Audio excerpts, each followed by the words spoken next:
देवी और सज्जनों, किसी ने कहा, संत ने कहा कि एक भाव में रहो।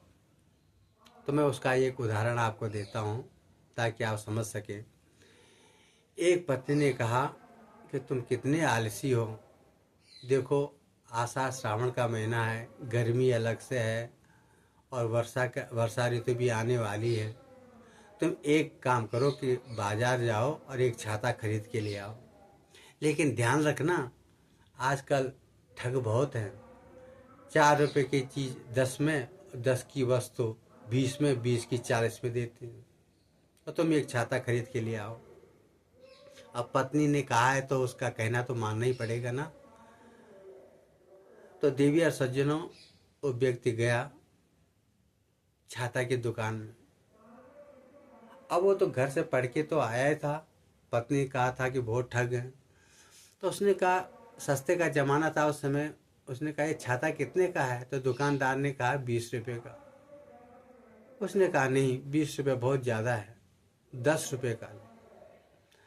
तो कहे 10 रुपये में नहीं यार, तुमसे क्या मुनाफा लेना है, तुमको हम 16 लगा देते हैं, 16 रुपये में ले जाओ। तो उसने कहा 16 रुपये ज़्यादा है, देना है तो 8 रुपये में। तो दुकानदार ने कहा यार चलो 8 में नहीं तो 10 में ले जा। तो वो कहने लगा कि मैं 5 दे सकता हूँ, 10 नहीं। दुकानदार का थोड़ा गुस्सा आया, उसने कहा कि यार फ्री में क्यों नहीं ले जाता।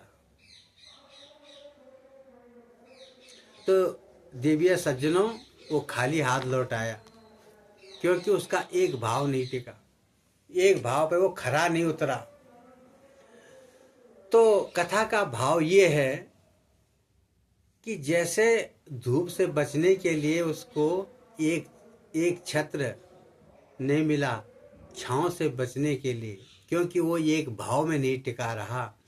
तो यदि हम उस परम पिता परमेश्वर के का भजन नहीं करते या लोगों के कहने पर ये सोचते हैं कि आशुतोष भगवान की पूजा करो,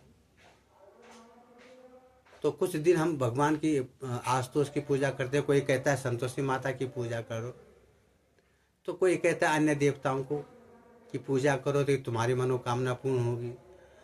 तो देवी सज्जनों, परमात्मा एक हैं, लेकिन जगह जगह कुआं खोदने से आपको पानी नहीं मिलेगा।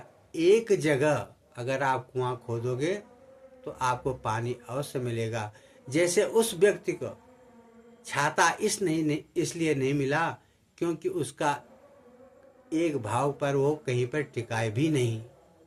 तो ठीक अगर जिस दिन हम ये मान लेंगे कि वो परमात्मा एक है, तो उस परमात्मा की छत्र छाया हम पर बनी रहेगी।